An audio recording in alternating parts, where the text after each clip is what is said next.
주를 떠나 어디로 가겠나이까. 나 어딜 가든지 주의 손이 나를 인도하시며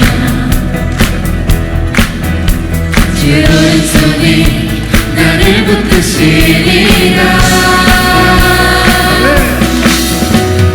나를 창세전부터 계획하시고 지금까지 인도하시네. 하나님이여 주의 생각이 어찌 그리 고배로우신지요. 나의 생각보다 나의 뜻보다 더 크고 놀라우신 주님.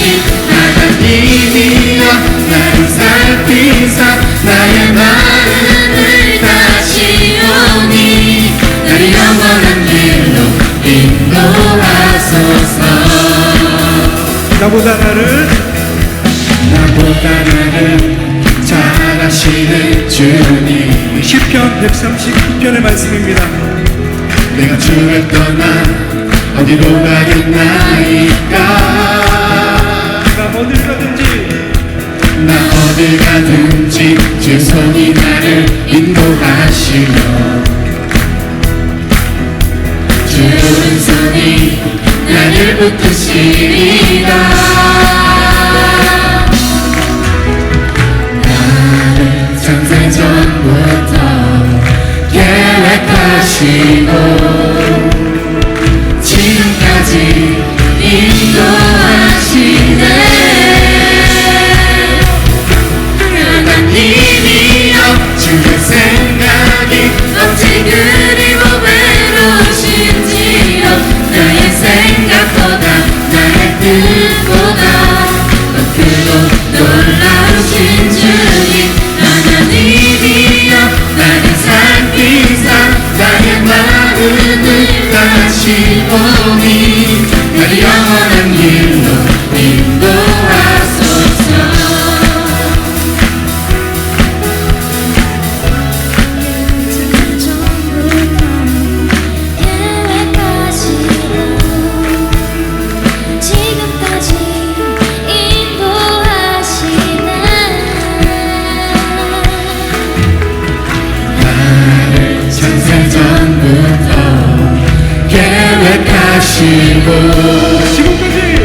지금까지 인도하시네.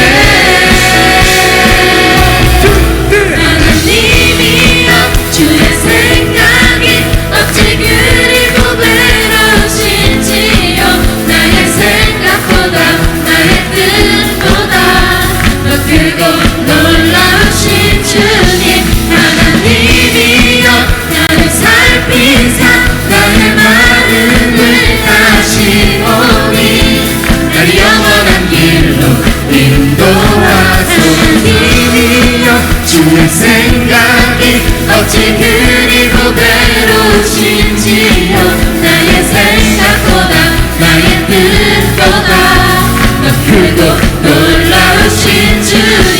하나님이여 나를 살피사 나의 마음을 다시오니 나를 영원한 길로 인도하소서. 나를 영원한 길로 인도하소서. 나를 영원한 길로 나를 영원한 길로 인도하소서.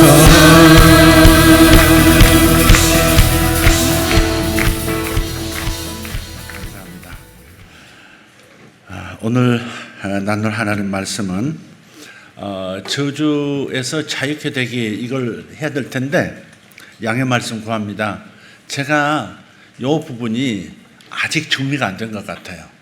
결론을 맺으려고 했는데 제가 아직 숙성이 안 됐습니다.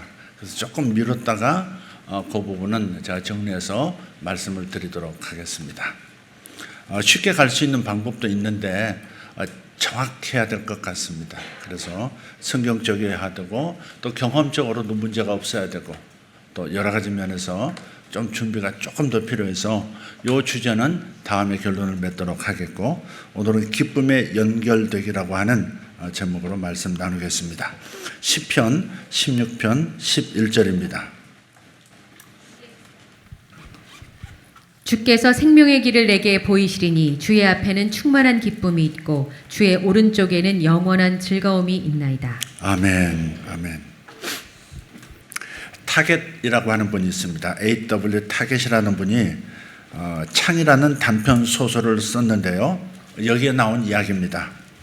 어느 작은 병실에 두 남자가 입원해 있습니다.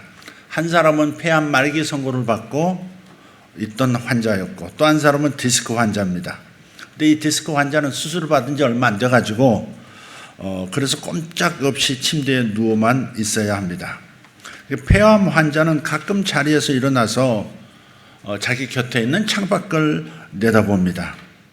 병세로 보자면 폐암 말기 환자의 상황이 매우 절망적이었지만 그 얼굴에는 항상 미소가 있고 마음은 기쁨으로 가득합니다.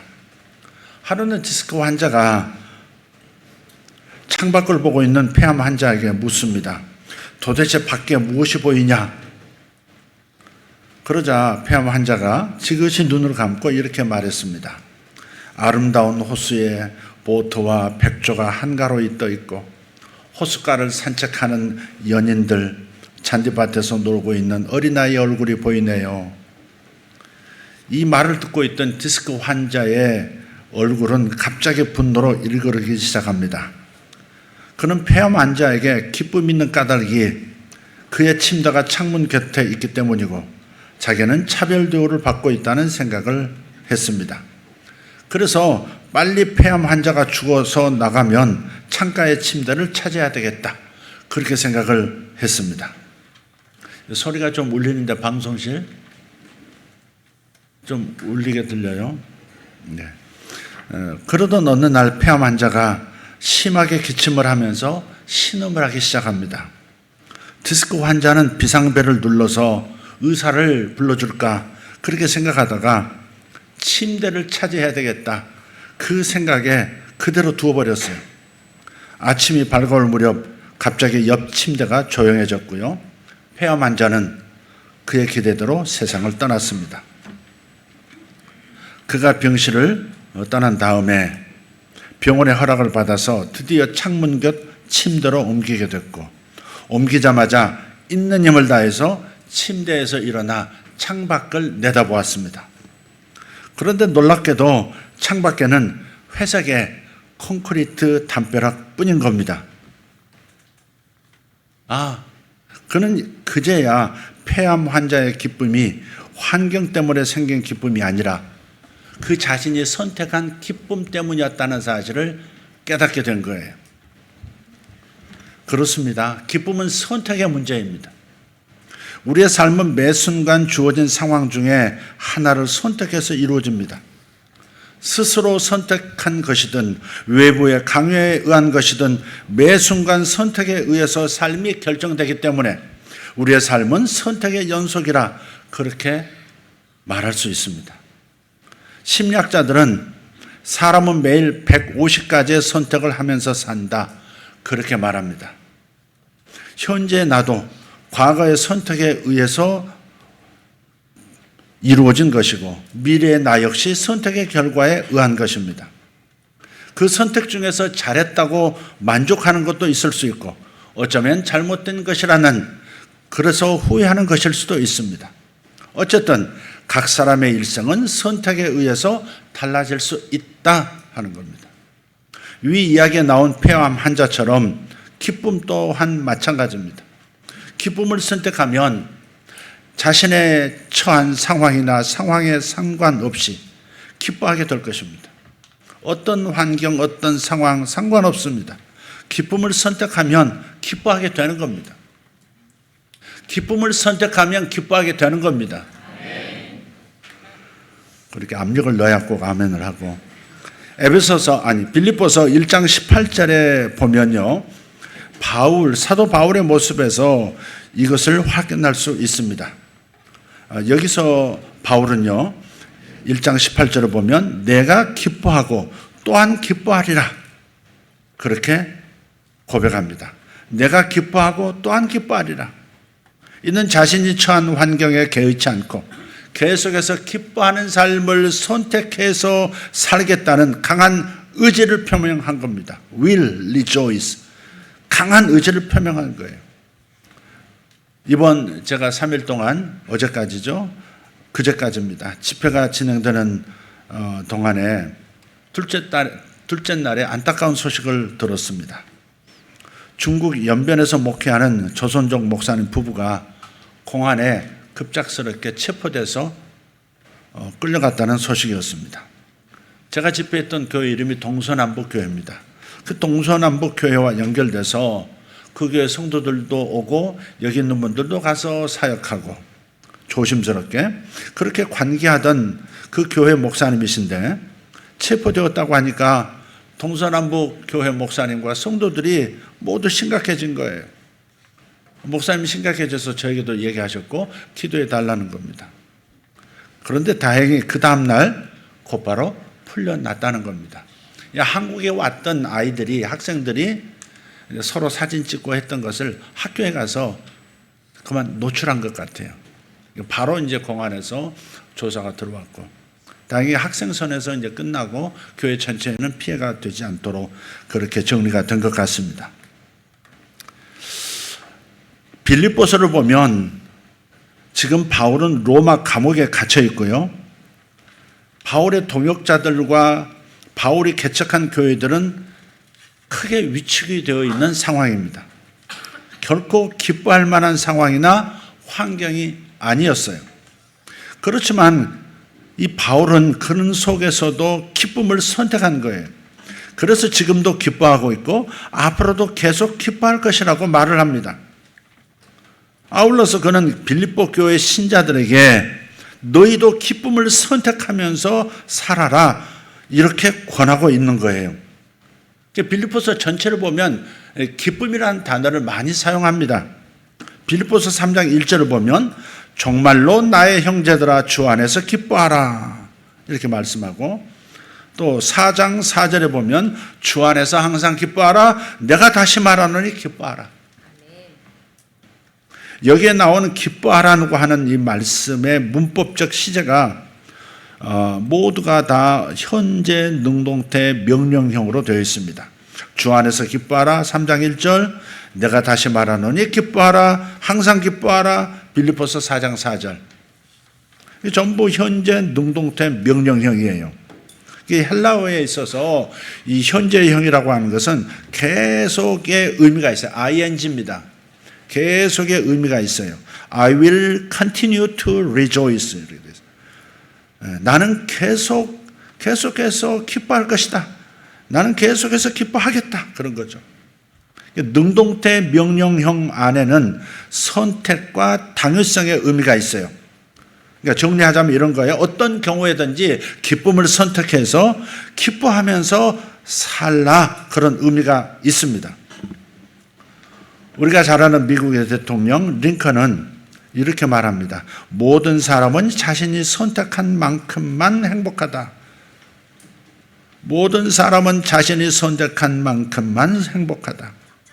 이 말은 이렇게 이해해 볼 수도 있습니다. 사람은 행복하기 때문에 웃는 것이 아니라 웃기 때문에 행복하다는 겁니다. 행복하기 때문에 웃는 것이 아니라 웃기 때문에 행복하다. 선택을 강조하고 있는 거죠. 그렇기 때문에 기뻐하는 삶은 우리의 선택에 따라서 결정된다. 이렇게 정리하시기를 바랍니다. 우리가 기쁨을 선택할 때 우리의 삶은 긍정 에너지로 충만해서 행복한 삶을 살 수가 있게 되고요. 주변에도 행복을 퍼뜨리는 행복 바이러스 인생이 될 수 있습니다. 그래서 내 자신과 주변을 천국이 되게 하는 겁니다. 두 번째 주제가 되겠습니다. 기쁨은 관점의 문제입니다. 어느 대학생이 자기 부모에게 편지를 썼어요. 근데 이 대학생의 편지는 우리의 관점이 우리의 반응에 어떤 영향을 미치는지 아주 잘 보여줍니다. 편지가 이렇습니다. 사랑하는 어머니 아버지께 오랫동안 편지를 드리지 못해 죄송합니다. 누가 우리 기숙사에 불을 질러 제가 가지고 있던 물건들까지 모두 타버렸습니다. 저는 지금 병원에서 퇴원을 했고 의사들은 언젠가는 시력을 되찾을 수 있을 거라고 말합니다. 다행히 불 속에서 저를 구해준 빌이라고 하는 고마운 친구가 기숙사가 다시 지어질 때까지 자기 아파트에서 같이 지내자고 했어요. 빌은 좋은 가정에서 자랐고 그래서 제가 빌과 결혼하게 될 거라고 말씀을 드려도 그리 놀라지는 않으실 거라 생각합니다. 사실 엄마 아빠도 늘 손자가 있었으면 하고 바라셨잖아요. 그래서 다음 달에 손자를 보시게 될 거라고 말씀드리면 기뻐하시리라 생각합니다. 중략 추신 지금까지 쓴 것은 장문 연습이었어요. 그러니까 신경 쓰지 마세요. 불은 나지 않았고 병원에 입원한 적도 없어요. 눈도 멀쩡하고 임신한 것도 아니고 자주 만나는 남자친구도 없어요. 그런데 한 가지, 불어는 D학점 받았고 화학은 F학점을 받았어요. 전 그냥 엄마 아빠가 긍정적인 관점으로 이 소식을 받아들일 거라 믿고 싶어요. 안녕히 계세요. 이 편지를 받아들고 읽고 있는 이 학생의 부모를 한번 생각해 보십시오. 놀라움도 있었고 실망도 있었고 분노의 모습도 있었을 것이고 안도하고 기쁘고 웃음으로 또 변했을 겁니다. 무언가를 바라보는 관점이 이런 변화를 가져오는 겁니다. 놀라움에서 실망으로 분노로 다시 기쁨으로 웃음으로 미소로 변하는 겁니다. 관점이에요. 자신의 내적인 문제를 비롯해서 가정, 직장, 교회 등 일상생활에서 일어나는 모든 문제에 우리가 어떻게 반응하는지는 우리의 관점에 따라 달라집니다. 결국 관점의 차이가 인생의 차이를 만듭니다. 다시 말해 같은 사건이나 사물을 보는 관점의 차이가 삶의 방향이나 질 그리고 태도를 결정합니다. 흔히 말합니다. 재능이나 배경을 성공의 요소라고 하죠. 하지만 더 중요한 것은 관점일 수 있습니다. 빌립보서 본문은 바울의 관점을 잘 보여줍니다. 바울이 감옥에 투옥됐어요. 이 바울의 투옥은 그의 동역자들과 교회들에게 큰 걱정거리였습니다. 심지어는 이를 복음의 실패로 여기면서 낙심한 신자들도 나왔습니다. 게다가 평소 바울에 대한 좋지 않은 감정을 가진 사람들, 그 사람들은 자신들의 세력을 확장할 기회로 삼으면서 감옥에 갇힌 사도 바울에게 심리적인 고통을 주려고까지 했습니다. 그런데 바울은 자신의 투옥 사실을 전혀 다른 관점에서 해석합니다. 그리고 지금까지 주님을 위해서 복음을 위해서 일한 자신이 감옥에 갇힌 것을 불평하거나 원망하지 않고 오히려 감사하고 기뻐하고 있는 것입니다. 자신의 매임이 복음의 진보가 되었다는 이 말씀, 빌립보서 1장 2절의 이 말씀은 그의 관점을 잘 보여줍니다. 맑은 목소리로 한번 읽어주십시오. 형제들아, 내가 당한 일이 도리어 복음 전파의 진전이 된 줄을 너희가 알기를 원하노라. 아멘. 투옥된 것이 로마의 깊은 지하 감옥에서 고생하는 것이 도리어 복음 전파의 진전이 되었다. 이것을 너희가 알기를 원한다. 이렇게 말하고 있어요. 복음 전파의 진보가 되었다. 그 내용을 보면 이렇습니다. 첫째로는 그가 갇혀있는 로마 시위대 안에 복음이 전파되게 되었다는 거예요. 13절을 보면 복음이 로마 시위대 안에, 경비대 안에 전파되었다는 거예요. 병사들이 예수 믿기 시작했다는 겁니다. 두 번째는 다른 형제들에게 복음 전파에 대한 강한 동기부여가 되었다. 14절에서 그렇게 말씀하고 있어요. 1장 14절이에요. 자신을 싫어하는 사람들이, 세 번째는 자신을 싫어하는 사람들, 자신에게 대해서 적대적인 감정을 가진 사람들이 나쁜 동기에서 복음을 전했지만, 질투 속에서 복음을 전했지만, 우리도 사도 바울보다 나은 사역자야라는 마음으로 복음을 전했지만 결국 전파되는 것은 그리스도이기 때문에 이것도 좋다는 거예요. 감사하다는 거예요. 그러니 자신은 기쁘고 앞으로도 기뻐할 것이라고, 계속 감사할 것이라고 말하고 있는 겁니다. 이런 관점으로 인생을 사는 사람들에게는 죽음도 문제가 될 수가 없어요. 죽고 사는 것이 문제가 되는 것이 아니에요. 그래서 사도 바울은 로마서 5장 3절에서 우리가 환난 중에도 즐거워하나니라고 고백을 한 것입니다. 환난 중에도 즐거워한다. 이 말은 환난을 즐긴다, 이 말이 아니라 그 어떤 부정적인 상황 속에서도 긍정적이 된다, 그런 뜻이죠. 우리는 이 바울의 태도를 배워야 합니다. 그는 내적인 기쁨을 잃지 않았을 뿐만 아니라 위로와 격려를 받아야 할 자리에 있는 그가 도리어 다른 사람들을 위로하고 격려하고 있습니다. 우리의 삶이 이래야 한다는 겁니다. 그렇습니다. 앞에서 행복하기 때문에 웃는 것이 아니라 웃기 때문에 행복한 것이라고 말씀을 드렸죠. 지금 우리가 사는 세상은 마음을 툭 터놓고 웃을 만큼 기뻐할 일이 별로 없는 것 같습니다. 기쁜 일 뒤에 슬프고 우울한 일이 따르고 행복한 일에 이어서 불행한 일들이 터집니다. 그래서 세상 사람들은 말합니다. 인간 만사 세웅지 마라. 기쁨이란 문제가 없고 고통이 없는 상태를 말하는 것이 아닙니다. 고통이 있고 문제들이 있음에도 불구하고 즐겁게 살아가는 것입니다. 여러분, 마음에서 결심하셔야 합니다. 여러분의 마음 상태가 어떻든, 여러분의 외적 상태가 어떻든 여러분의 중심이, 여러분의 의지가 선택해야 되는 거예요.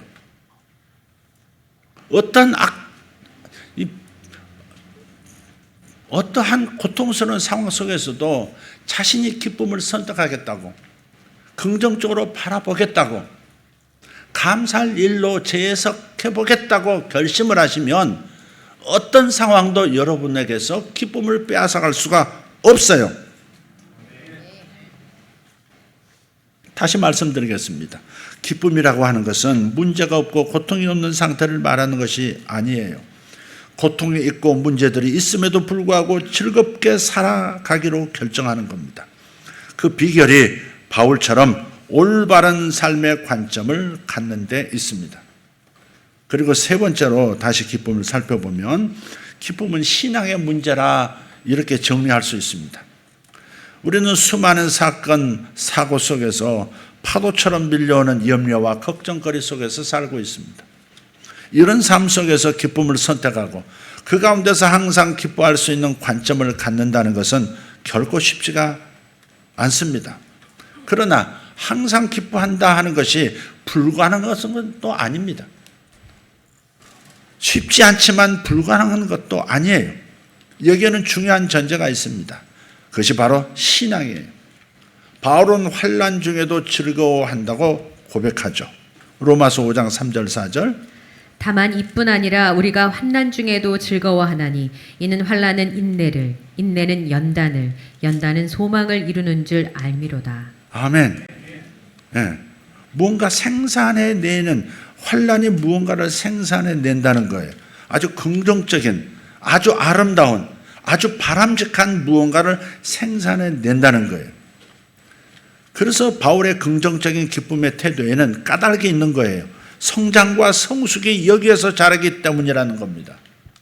환난 때문에 성장이 있고 환난으로 인해서 오히려 깊어지더라 하는 거예요. 바울은 그냥 이론적으로 예수 믿으면 기뻐해야지, 예수 믿으면 다 감사해야지 이렇게 말하고 있는 게 아니에요. 자신의 삶 속에서 깊이 체득하고 그 고통 속에서, 환난 속에서 무언가를 추출해낸 다음에 그것을 DNA로 만들어서 다른 성도들에게, 빌립보 성도들에게 지금 주입시켜주고 있는 거예요. 바울에게는 환난이라고 하는 이 현상 너머에 있는 엄청난 하나님의 복을 보는 눈이 있었습니다. 여러분에게도 이 눈이 자리 잡기를 축복합니다.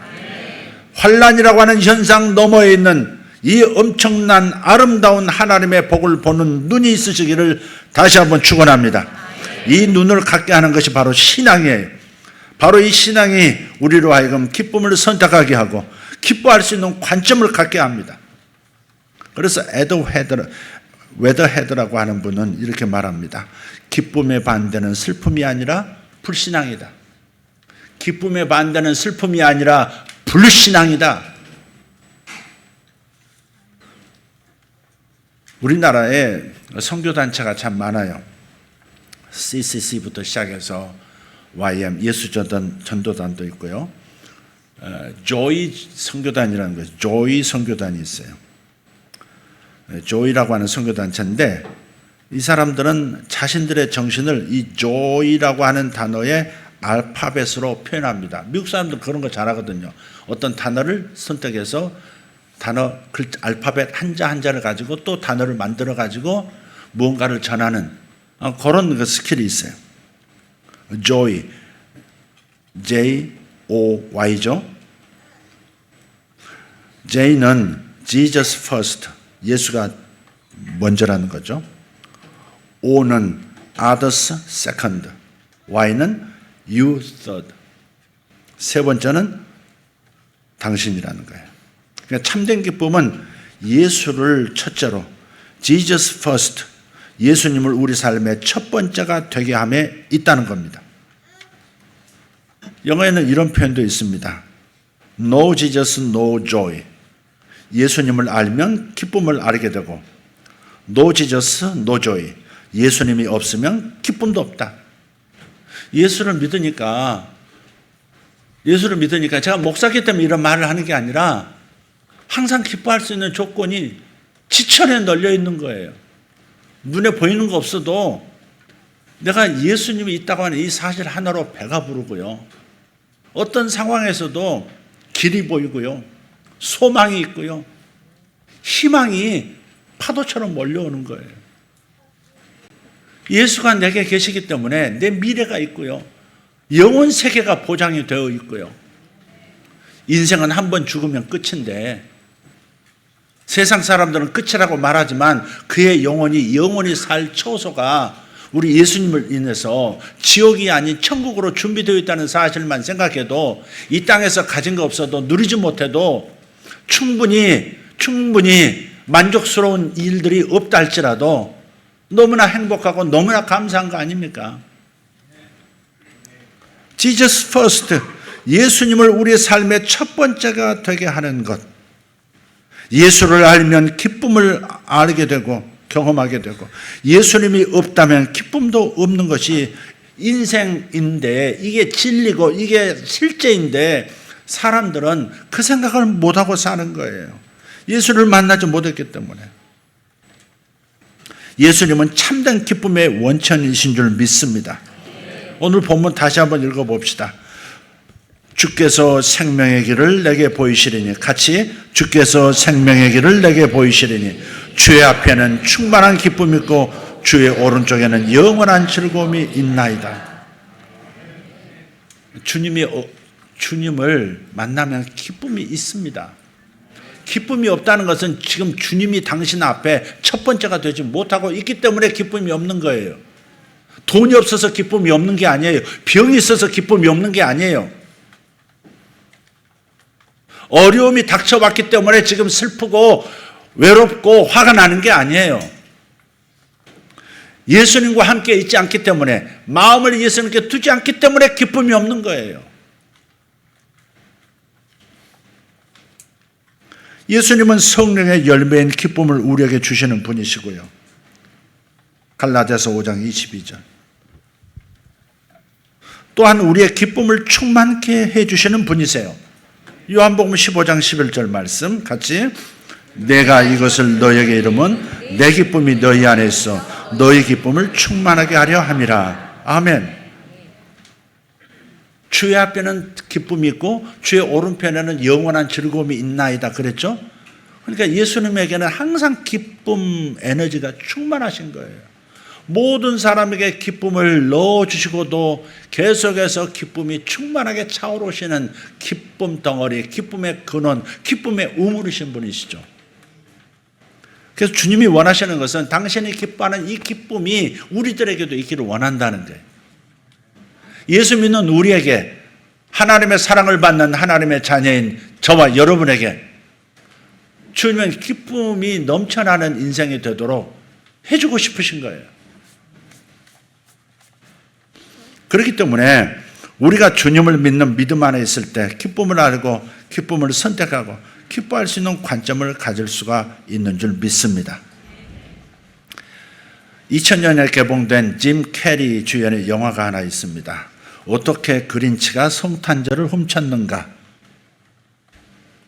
처음 들어본 분도 계실 거예요.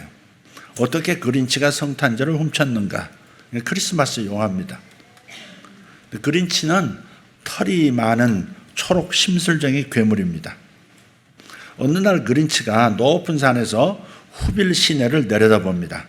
근데 그 후빌에 사는 사람들은 성탄절을 매우 사랑한 거예요. 그래서 성탄절 준비에 바쁜 것을 보면서 그린치는 성탄절의 기쁨을 빼앗으려고 성탄절 나무를 비롯해서 모든 선물을 간밤에 다 훔쳐버립니다. 그렇게 훔친 후에 그린치는 후빌 사람들이 슬퍼하면서 눈물 흘리고 당황하는 모습을 보려고 잔뜩 기대를 하고 있었습니다. 그런데 그런 모습이 전혀 보이지 않고 오히려 기쁨이 가득한 모습으로 후빌 시민들이 가득한 거예요. 그린치는 너무 화가 나서 이렇게 외칩니다. 아니 어떻게 성탄절 나무 선물들을 다 훔쳐도 사람들의 기쁨을 잃지 않지? 그래서 성탄절의 기쁨을 막으려고 여러 가지 다른 방법을 동원했지만 막을 수가 없는 거예요. 그래서 그 끝 그린치는 고백합니다.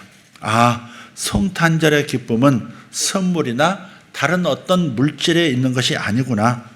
아마도 성탄절은 보다 깊은 의미를 가지고 있는 것이 분명해. 이렇게 말하면서 영화가 끝이 나는 거예요. 초록 괴물도 그 나쁜 머리를 가지고 환경과 기쁨은 관련이 없다는 것을 이해한 거예요. 기쁨은 환경과 관련이 없다. 이것을 그 머리 나쁜 그린치도 이해했다 이 말이에요.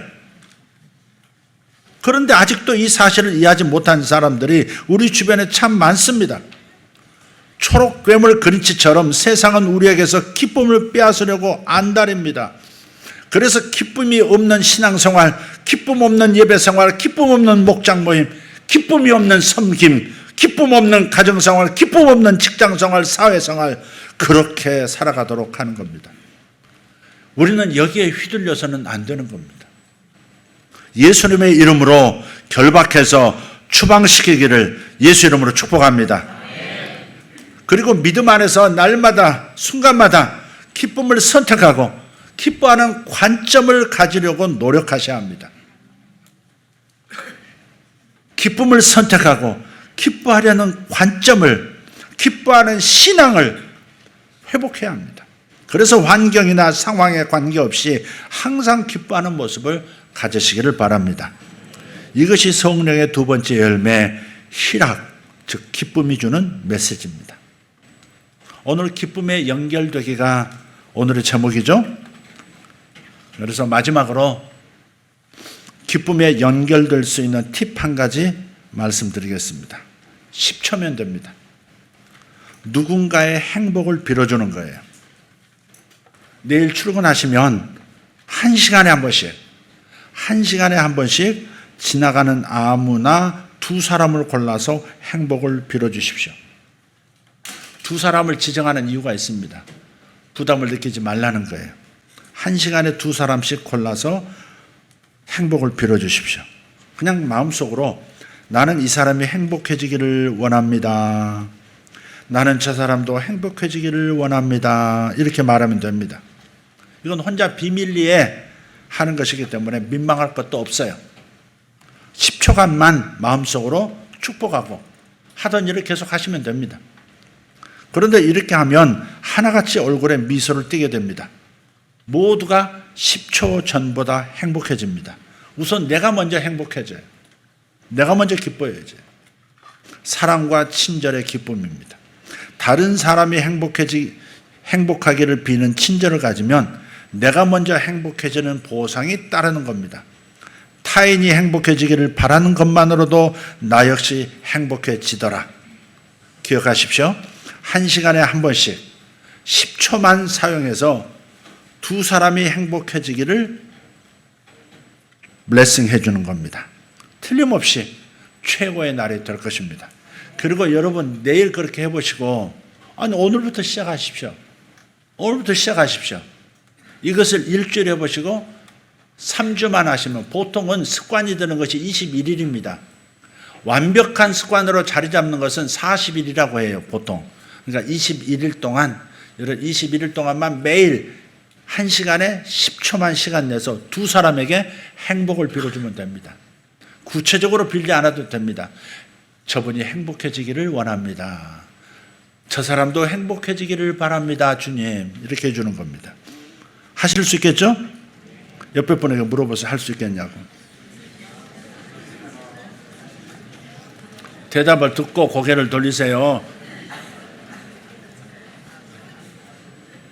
저기 목사님 안 하시네. 자, 다시 하시겠냐고 물어봐요.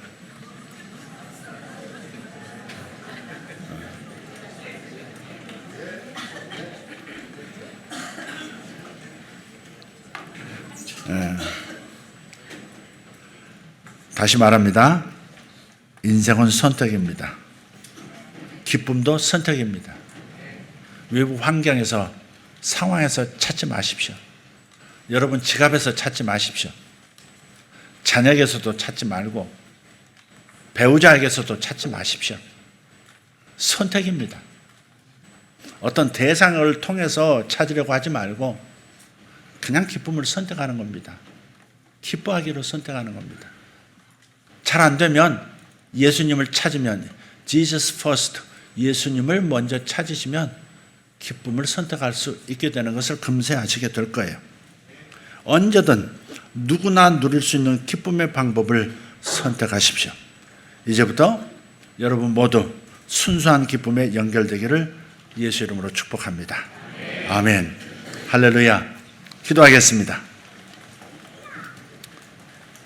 오늘 이 시간 들으신 말씀 기억하시면서 어떤 단어, 어떤 문장이 가슴에 닿으셨나요?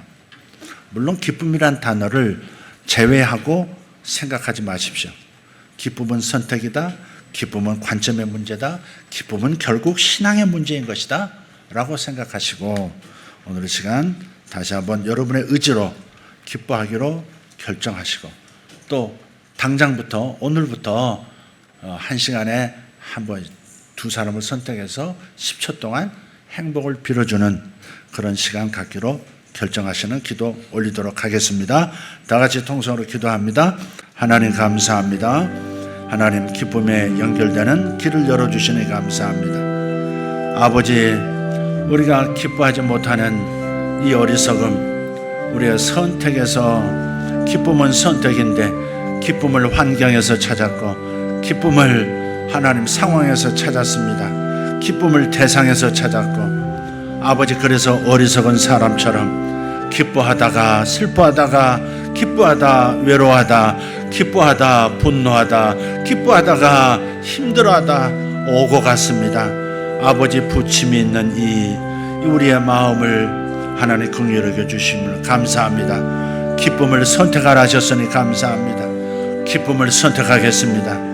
기쁨을 선택하겠습니다. 기쁨을 선택하겠습니다. 기쁨을 선택하겠습니다. 주여 기쁨을 선택하겠습니다. 주여 기쁨을 선택하겠습니다. 주여 기쁨을 선택하겠습니다. 우리 같이 고백합시다. 주여 기쁨을 선택하겠습니다. 주여 기쁨을 선택하겠습니다. 한 목소리로 하겠습니다. 주여 기쁨을 선택하겠습니다. 주여 기쁨을 선택하겠습니다. 주여 기쁨을 선택하겠습니다. 예수님의 이름으로 기도하며 선포합니다. 아멘.